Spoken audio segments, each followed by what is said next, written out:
ദേശത്തിന്റെ കാവൽക്കാരൻ എന്ന വിഷയത്തെക്കുറിച്ചാണ് നമ്മൾ പഠിച്ചുകൊണ്ടിരിക്കുന്നത്. യെഹെസ്കേലിന്റെ പ്രവചനം 33-ാം അധ്യായത്തിന്റെ 7-ാമത്തെ വാക്യത്തിൽ ഞാൻ നിന്നെ ഇസ്രായേൽ ഗൃഹത്തിന്റെ കാവൽക്കാരനാക്കിയിരിക്കുന്നു എന്ന് യഹോവ യെഹെസ്കേലിനോട് പറയുകയാണ്. ഞാൻ നിന്നെ ഇസ്രായേൽ ഗൃഹത്തിന്റെ കാവൽക്കാരനാക്കിയിരിക്കുന്നു.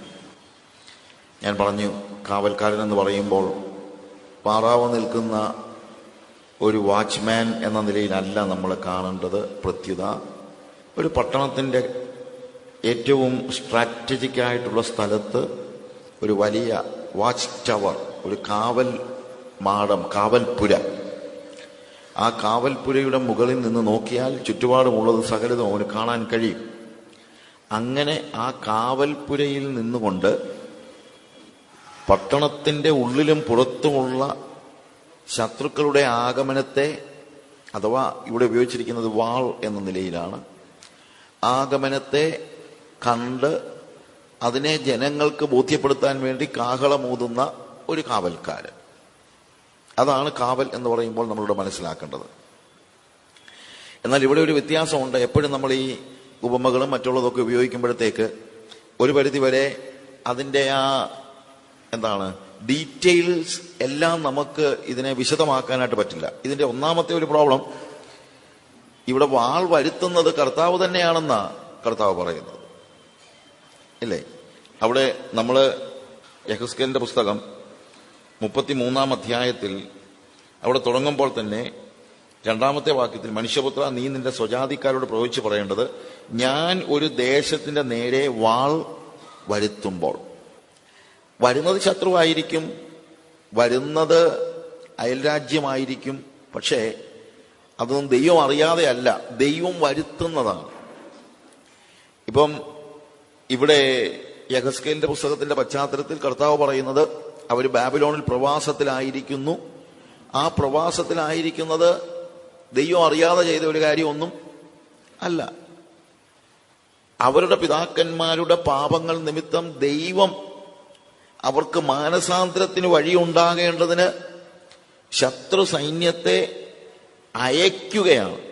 ഞാനൊരു ദേശത്തിന് നേരെ വാൾ വരുത്തുമ്പോൾ ആ ദേശത്തിലെ ജനം തങ്ങളുടെ കൂട്ടത്തിൽ ഒരു പുരുഷനെ തെരഞ്ഞെടുത്ത് കാവൽക്കാരനായി വെച്ചാൽ, കാവൽക്കാരന്റെ ചുമതല ഈ വാൾ വരുമ്പോൾ വിളിച്ചു പറയുക എന്നുള്ളതാണ്. എന്നാൽ ദൈവം യെഹെസ്കേലിനെ കാവൽക്കാരനാക്കി വെക്കുമ്പോൾ അവിടെ പറയുന്നത് നീ വാൾ വരുന്നത് മാത്രം പറയാനല്ല, നീ ഇങ്ങനെ നോക്കിയിരുന്ന് വാൾ വരുന്നത് കണ്ടിട്ട് പറയാനല്ല അവിടെ പറയുന്നത്. എന്താ അവിടെ പറയുന്നത്? 7-ാമത്തെ വാക്യത്തിൽ, അതുപോലെ മനുഷ്യപുത്ര, ഞാൻ നിന്നെ ഇസ്രായേൽ ഗൃഹത്തിന് കാവൽക്കാരനാക്കി വെച്ചിരിക്കുന്നു.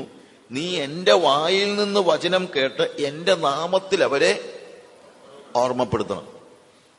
അപ്പൊ ഇവിടെ കാവൽക്കാരന്റെ ഒന്നാമത്തെ ചുമതല വാൾ വരുന്നത് നോക്കിയിരിക്കുകയല്ല, പ്രത്യുത കർത്താവ് സംസാരിക്കുന്നത് നോക്കിയിരിക്കുകയാണ്. വാള് വരുന്നത് നോക്കിയിരുന്ന് കണ്ടെത്തി അതിനെ അറിയിക്കുന്ന ടെക്നിക്കൽ സ്കില്ലൊന്നും ഒരുപക്ഷെ ഈ കാവൽക്കാരന് അല്ലെങ്കിൽ യെഹെസ്കേലിനില്ലായിരിക്കും. ഒരു ടെക്നിക്കൽ സ്കില്ലുള്ള ആളൊന്നും ആയിരിക്കണമെന്നില്ല യെഹെസ്കേൽ പുരോഹിത പാരമ്പര്യമുള്ള ഒരാളാണ്. അദ്ദേഹത്തിന് ഈ കാവൽപുരയുടെ മോളിൽ ഇരുന്ന് വാള് വരുന്നത് നോക്കിയിരുന്ന പരിചയമൊന്നും ഇല്ല. പക്ഷേ കാവൽക്കാരൻ മുന്നറിയിപ്പ് നൽകുന്നു. അതുപോലെ നീ എന്ത് ചെയ്യണം? ഈ ജനത്തിന് മുന്നറിയിപ്പ് കൊടുക്കണം. അതാണ് ഇവിടുത്തെ ഏറ്റവും പ്രധാനപ്പെട്ട കാര്യം എന്ന് പറയുന്നത്. കാവൽക്കാരൻ മുന്നറിയിപ്പ് നൽകുന്നു, നീ ഈ ജനത്തിന് മുന്നറിയിപ്പ് കൊടുക്കണം. മുന്നറിയിപ്പ് കൊടുക്കേണ്ടത് എന്താണ്? നീ കണ്ടെത്തുന്ന കാര്യങ്ങളുടെ അടിസ്ഥാനത്തിലല്ല. നീ വാൾ വരുന്നത് കണ്ടു കഴിഞ്ഞപ്പോൾ ദേ വാൾ വരുന്നു എന്ന് പറയാനല്ല, ഞാൻ നിന്നോട് പറയുന്ന കാര്യങ്ങൾ നീ ഈ ജനത്തോട് പറയണം. ഞാൻ നിന്നെ കാവൽക്കാരനാക്കി വെച്ചിരിക്കുന്നു, നീ എന്റെ വായിൽ നിന്ന് വചനം കേട്ട് എന്റെ നാമത്തിൽ അവരെ ഓർമ്മപ്പെടുത്തണം. ദേശത്തിലെ ജനത്തെക്കുറിച്ച് അറിവുണ്ടാകരുതെന്നല്ല, ശത്രുവിനെ കുറിച്ച് അറിവുണ്ടാകരുതെന്നല്ല, അതൊക്കെ ഉണ്ടാകാം. പക്ഷേ എന്റെ ഫൈൻഡിങ്സ് അല്ല ഞാൻ ജനത്തോട് അറിയിക്കേണ്ടത്. അതായത് ഞാൻ കണ്ടെത്തുന്ന കാര്യങ്ങളല്ല ഞാൻ ജനത്തോട് അറിയിക്കേണ്ടത്. പലപ്പോഴും ഉണ്ടാകുന്ന ഒരു വലിയൊരു പ്രോബ്ലം അതാണ്. ഈ പ്രസംഗകരും മറ്റുള്ളവരും ഒക്കെ ദൈവത്തിൽ നിന്ന് കാര്യങ്ങളെ പ്രാപിക്കുന്നതിന് പകരം അവരുടെ കാഴ്ചപ്പാടുകൾ ജനത്തെ അറിയിക്കാൻ തുടങ്ങുന്നതാണ്. ഒരു സെക്യുലർ വേയിലെ ഒരു രാജ്യത്തിന്റെ കാവൽക്കാരൻ അങ്ങനെ ആയിരിക്കും. അവൻ വാൾ വരുന്നത് കാണുമ്പോഴാണ് ഓടിപ്പോയി ഇവരോട് പറയുന്നത്. എന്നാൽ ദൈവം ഇസ്രായേൽ ഗ്രഹത്തിന് കാവൽക്കാരനായി എഹസ്കേൽ പ്രവാചകനെ ആക്കിയപ്പോൾ എഹസ്കേലിനോട് കർത്താവ് പറയുന്ന കാര്യം ഇതാണ്: നീ വാൾ വരുന്നതിനെ കുറിച്ച് ആലോചിച്ചുകൊണ്ടിരിക്കുകയല്ല, ഞാൻ നിന്നോട് എന്ത് കൽപ്പിക്കുന്നുവോ അത് നീ എന്ത് ചെയ്യണം? ഇസ്രായേൽ ജനത്തോട് എന്റെ നാമത്തിൽ അവരെ ഓർമ്മപ്പെടുത്തണം. എനിക്ക് തോന്നുന്നത് പറയാനല്ല, യഹോവ ഇപ്രകാരം അരുളി ചെയ്യുന്നു. അതാണ് അവന്റെ നാമത്തിൽ എന്ന് പറയുമ്പോൾ.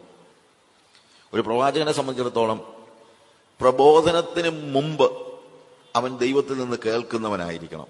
അവൻ പറയുന്നതൊന്നും അവന്റെ സ്വന്തമാകാൻ പാടില്ല, അവന്റെ കാഴ്ചപ്പാടുകളാകാൻ പാടില്ല. പ്രത്യേകത എന്തായിരിക്കണം?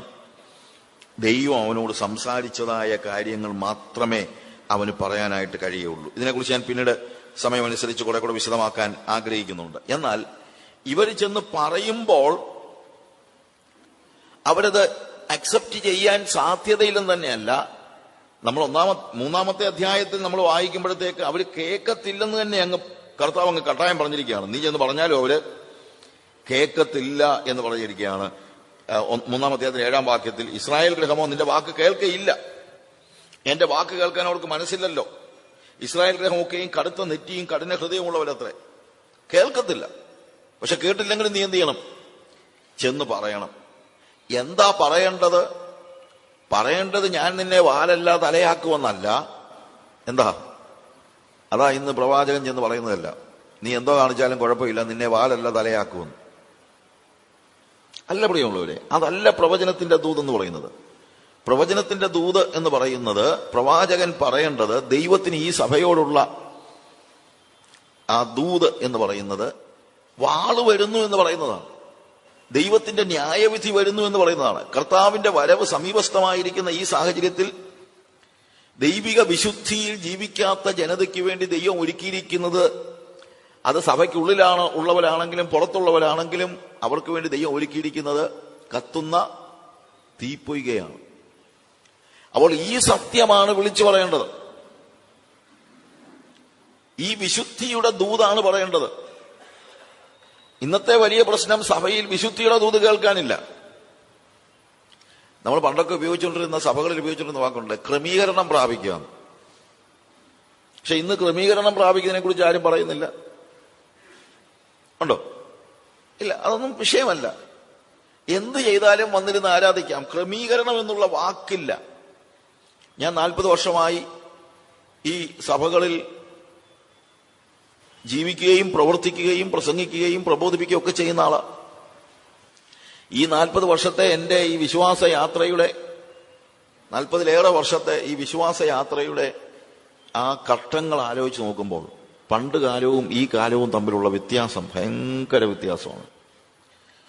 പാപത്തെക്കുറിച്ച് യാതൊരു സീരിയസ്നെസ്സും ഇല്ലാത്ത, ക്രമീകരണത്തെക്കുറിച്ച് പറയാത്ത, സഹോദരനും സഹോദരനും തമ്മിലുള്ള പ്രശ്നം ഉണ്ടായാൽ അതിലിടപെടുന്ന, അങ്ങനൊന്നും ഇല്ല. ഇന്ന് അങ്ങനൊരു കാര്യം കേൾക്കുന്നേ ഇല്ല. 91 ഞാൻ കേരള പെന്തിക്കോസ്ത് ചരിത്രം എന്ന് പറഞ്ഞ പുസ്തകം എഴുതാൻ വേണ്ടി കുറച്ച് റിസർച്ച് നടത്തിക്കൊണ്ടിരിക്കുകയാണ്. അപ്പൊ അന്ന് പെന്തിക്കോസ്ത് സഭകളുടെ അന്നുള്ള എല്ലാ അവൈലബിൾ ആയിട്ടുള്ള റിട്ടൺ മെറ്റീരിയൽസ് എന്തൊക്കെയുണ്ടോ അതെല്ലാം ഞാനിങ്ങനെ കളക്ട് ചെയ്തു. അതുകൂടാതെ പഴയ സഭകളിലൊക്കെ ഞാൻ പോയി അവരുടെ പണ്ടത്തെ സഭകളുടെ റിപ്പോർട്ട്, അന്ന് മിനിറ്റ്സ് എന്നൊന്നും പറയാനൊന്നുമില്ല, റിപ്പോർട്ട്, അന്ന് വലിയ കമ്മിറ്റി ഒന്നുമില്ലല്ലോ. പ്രതിപുരുഷന്മാരുടെ യോഗം എന്നൊക്കെയാന്ന് പറയത്തുള്ളൂ, അന്ന് കമ്മിറ്റി ഒന്നുമില്ല. അപ്പൊ പ്രതിപുരുഷന്മാരുടെ യോഗത്തിനെടുത്ത ഒരു മിനിറ്റ്സ് ഞാൻ റാന്നിയിലെ ഒരു സഭയിൽ ചെന്ന് 1936 മിനിറ്റ്സ് ഒക്കെ വായിച്ചു നോക്കി. ആ കാലഘട്ടത്തിൽ അന്നുള്ള.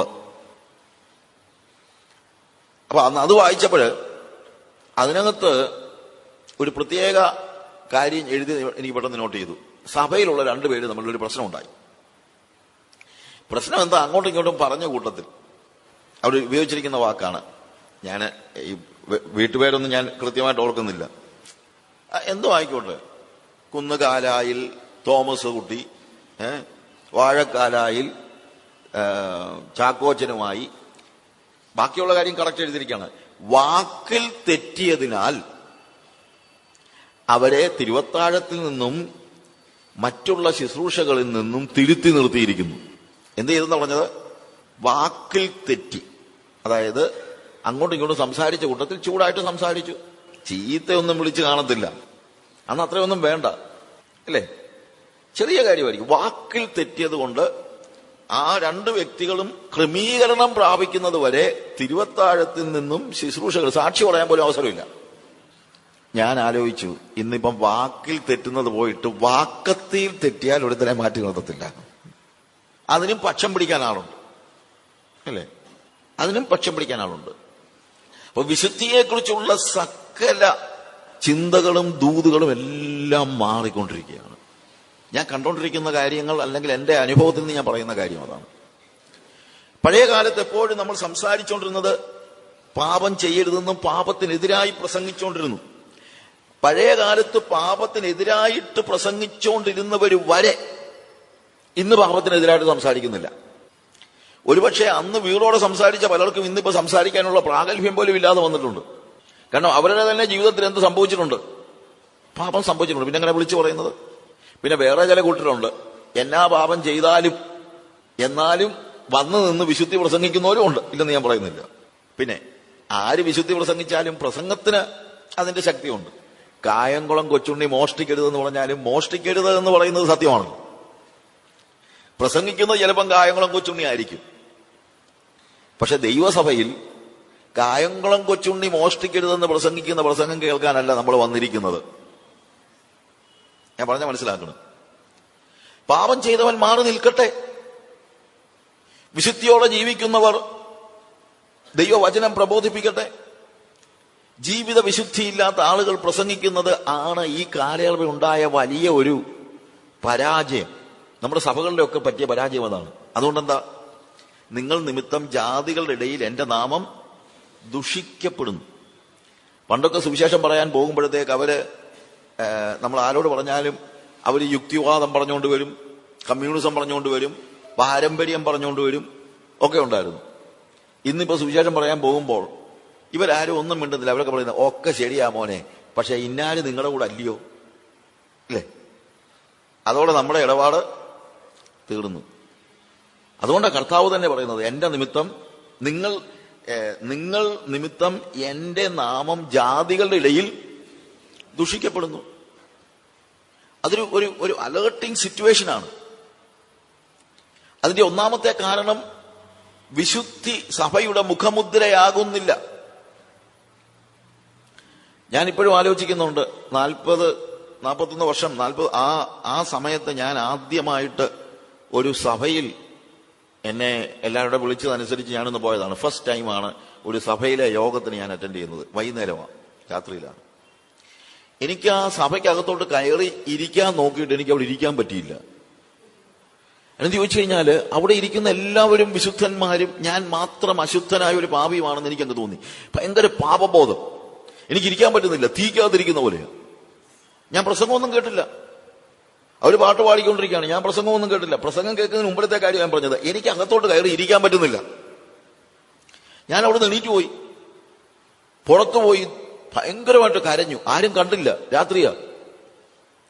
ഭയങ്കരമായിട്ട് കരഞ്ഞിട്ട് ഞാൻ പറഞ്ഞു, കർത്താവേ എനിക്കറിയില്ല ഞാൻ എങ്ങനെ അവിടെ പോയി ഇരിക്കുന്നത്, ഞാനൊരു പാപിയാ. ഭയങ്കര പാപബോധം. എന്നിട്ട് കുറെ നേരം കരഞ്ഞിട്ട് കണ്ണുനീരൊക്കെ തുടച്ച് ഞാൻ പിന്നെയും പോയി അവിടെ പോയിരുന്നു. അവർ പ്രസംഗിച്ചൊന്നും എനിക്ക് മനസ്സിലായില്ലെന്ന് പറഞ്ഞു കഴിഞ്ഞാൽ അതൊന്നും എന്നെ അത്ര ഏശിയില്ല. എന്റെ ഹൃദയത്തിൽ മുഴുവൻ എന്താണ്? പാപബോധം, ഭയങ്കര പാപബോധം.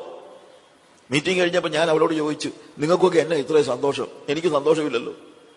അവർ പറഞ്ഞു, സാജു കുറച്ച് വായിക്കുമെന്ന് ഞങ്ങൾക്കറിയാം. ഞങ്ങളുടെ വീട്ടിൽ അവർ മീറ്റിങ്ങിന് വിളിക്കാൻ വന്നപ്പം എന്റെ കയ്യിലുള്ള പുസ്തകങ്ങളൊക്കെ കണ്ടപ്പോൾ അവർ ചിന്തിച്ച് ഞാൻ കുറച്ച് വായിക്കുന്ന ആളാണ്. ആ പുസ്തകം കണ്ടുകൊണ്ട് പറഞ്ഞത്, അല്ലാതെ അത് പബ്ലിഷ് ചെയ്തുകൊണ്ട് പറഞ്ഞതൊന്നുമല്ല. അതുകൊണ്ട് വേദപുസ്തകം നന്നായിട്ട് വായിക്കുക. അന്നേരം നമുക്കറിയാം ഈ സന്തോഷത്തിന്റെ വ്യത്യാസം എന്താണെന്ന്. അങ്ങനെ ആവേശത്തോടുകൂടെ ഞാൻ 2.5 മാസം കൊണ്ട് വേദപുസ്തകം മുഴുവൻ വായിച്ചു. വെറുതെ വായിക്കുകയല്ല, നമ്മൾ എസെക്കിയേലിന്റെ പ്രവചനത്തിൽ പറഞ്ഞ പോലെ അങ്ങ് തിന്നുകയായിരുന്നു. അത്രയ്ക്ക് ആവേശം. അങ്ങനെയാണ് ഞാൻ രക്ഷിക്കപ്പെടുന്നത്. അങ്ങനെ ഞാൻ കർത്താവിനെ അറിയുന്നത്. ഈ 41 വർഷങ്ങളാകുന്നു, 40 വർഷം കഴിഞ്ഞു. ഇന്ന് വരെ വേദപുസ്തകത്തോടുള്ള എന്റെ ആവേശം മാറിപ്പോയിട്ടില്ല.